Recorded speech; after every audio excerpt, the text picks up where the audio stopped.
Olá a todos pessoal e sejam muito bem-vindos a mais um episódio do Fornalha, como estão de filmes e de séries. O meu nome é João e estamos aqui para falar sobre talvez um dos filmes mais aguardados do ano, o Doutor Estranho no Multiverso da Loucura. Hoje estou só eu, não está cá o António, mas vamos falar assim um bocadinho de forma breve do novo filme da Marvel Studios. Nós aqui na Fornalha já comentamos diversos filmes do MCU, até lá nos primórdios do nosso canal, quando a gente só fazia Spotify. A gente tem lá um programa sobre as três fases da Marvel, as primeiras três fases da Marvel. E agora que nós chegamos à fase 4 da Marvel, eu lembro-me perfeitamente quando estes projetos foram quase todos anunciados. Eu lembro-me que houve uma Comic Con, eu penso que foi em 2019.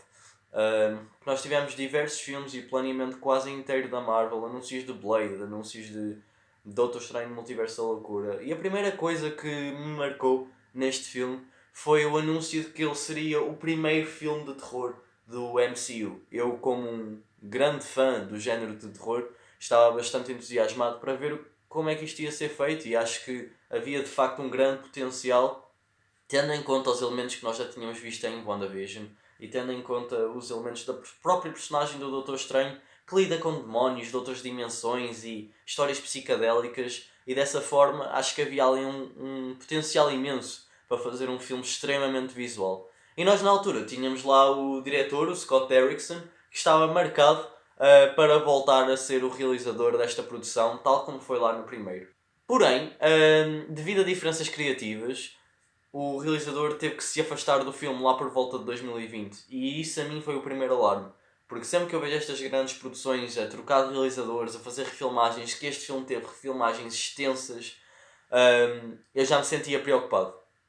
Mas lá em 2020 eles anunciaram que o realizador Sam Raimi ia realizar o filme. E eu, como grande fã do Sam Raimi, ainda que preocupado com estas tretas todas de refilmagens e de diferenças criativas e trocas de realizador, deu-me um pouquinho de esperança, mas também me deixou com bastante medo. Porque o Sam Raimi, efetivamente, apesar de ter feito um dos meus filmes preferidos, com o Homem-Aranha 2, com o Homem-Aranha 1, o próprio Homem-Aranha 3, são tudo filmes da minha infância que eu adoro e vejo até hoje.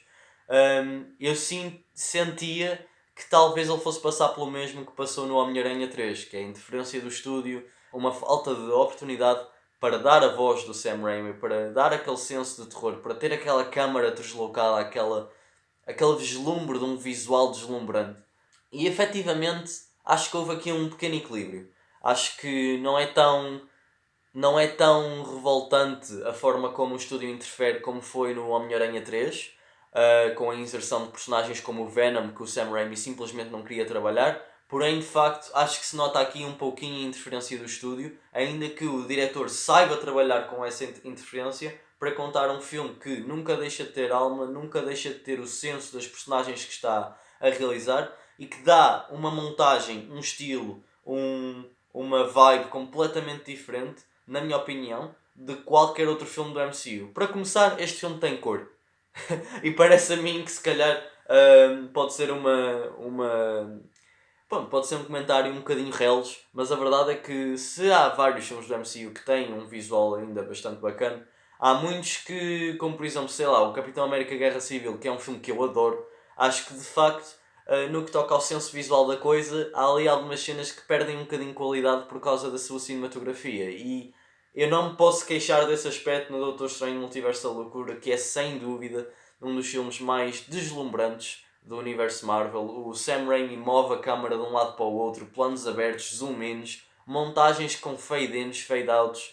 Parece que estou a ver um filme do início dos anos 2000, dos anos 80, um filme dito campy, um filme assim um bocado mais ridículo em alguns aspectos, mas que por causa dessas coisas e que por causa de se denotar como um filme puro de banda desenhada, ele permite-se dessa forma fazer coisas que são extremamente criativas, como lá no terceiro ato nós temos uma grande batalha que é toda baseada em notas musicais e é extremamente criativa e é algo que eu nunca vi no cinema de ação e de super-herói. E por causa dessas coisas, de facto, denota-se que o Sam Raimi está presente não só pela sua criatividade e comédia e coisas dessas, mas também pelo senso de terror que o filme traz. É o filme com cenas mais creepy e com cenas mais violentas de qualquer filme do universo Marvel e que tem na Wanda Maximoff uma grande vilã. ela vem lá do WandaVision, uma série que eu achei muito boa, corrompida pelo Darkhold, como nós já vimos ali na sua cena pós-créditos do projeto anterior. E dessa forma ela está aqui em busca dos seus filhos e por causa disso em busca da nova personagem, a America Chavez, que consegue viajar pelo multiverso. Então ela de certa forma quer encontrar um multiverso, um universo novo em que ela possa ser feliz com os seus filhos e ela entra ameaçadora, com um visual extremamente macabro, tem cenas que lembram o The Ring, tem cenas extremamente marcantes e uma cena no meio do filme que é tão pesada para um filme do universo MCU, tão pesada vá, surpreende. Não é que seja um filme que deva ser para maiores de 18 anos, como muita gente anda a discutir. E eu acho que é um tópico que se calhar eu queria tocar aqui assim de forma breve. Malta, isto é o seguinte, os filmes hoje em dia, eles, quando são PG-13, ou quando têm assim, quando é um filme feito pelo universo cinematográfico da Marvel, é muito raro de facto que eles mostrem assim muito sangue, que eles sejam violentos, que eles sejam um pouco mais ambiciosos no que toca a assustar as crianças, vá. Mas a verdade é que quando nós vamos lá ao passado e vemos filmes como o Indiana Jones, penso que é o Temple of Doom, quando nós vemos lá o homem a retirar o coração do corpo do outro, e nós reparamos aqui de certa forma que os filmes foram ficando cada vez mais soft para as crianças, o que por um lado é bom, porque de facto separa aqui aquilo que nós podemos ver e separa aqui, pronto, dá um senso e uma certa responsabilidade àquilo que nós mostramos às crianças, mas de facto também acaba por permitir que certos filmes fiquem demasiado limitados. E eu acho que o Sam Raimi ele conseguiu apresentar um projeto muito ambicioso, muito violento. Tem lá uma cena no meio do filme em que eles apresentam-nos os Illuminati, que é um ponto que eu já vou tocar, e a Wanda Maximoff simplesmente assassina todos os Illuminati de formas extremamente pesadas para aquilo que é um filme do MCU. Estamos a falar de corpos cortados ao meio, cabeças a explodir. É um filme que de facto, nesse aspecto, é diferente, diferenciado. Para não falar do design de produção, que é lindo, lindo, lindo. A cinematografia, mais uma vez, genial. E passando aqui, se calhar, um bocadinho então, para tocar nos pontos que se calhar não apreciei tanto. Portanto, o filme chama-se No Multiverso da Loucura e de facto a maior parte das pessoas esperava que houvesse uma data de cameos. A malta pensava que ia haver o Homem de Ferro com o Tom Cruise, a malta pensava que ia haver o Ghost Rider, os Spider-Mans iam estar neste filme, pensavam que iam ser o filme mais diverso a nível de personagens apresentado no MCU. E é assim, de facto nós temos algumas cameos, nós temos ali o Charles Xavier, nós temos ali o John Krasinski, o fancast mais famoso da Marvel hoje em dia, como Senhor Fantástico. Temos a volta da Peggy Carter, mas desta vez como Captain Carter, como a vimos no What If. E eu vou ser muito sincero, malta. Quando isso acontece, é quando eu sinto mais a mão do estúdio e não a mão do realizador. Porque de facto o filme parece que põe um bocadinho de lado a história para encher a tela com estas cameos que muito honestamente não têm assim grande coisa a dizer ao filme. E o Sam Raimi, ele entra lá dentro e acaba com o problema ao trazer a Wanda como esta presença ameaçadora e acabar com eles todos assim de uma vez. Eu acho que dessa forma ele conseguiu trazer, e lá está, dessa forma eu relembro o tal equilíbrio que eu falei entre estúdio e criatividade do realizador, mas há aqui um momento em que de facto o filme parece que para de contar a história para introduzir estas cameos que vão vender bilhetes e que muito honestamente já estavam todas no trailer. Eu tive a pouca sorte de as poucas personagens que não tinham sido reveladas até então, ele veio um spoiler no Twitter e epá, eu fui ver o filme e não tive grande surpresa nesse aspecto.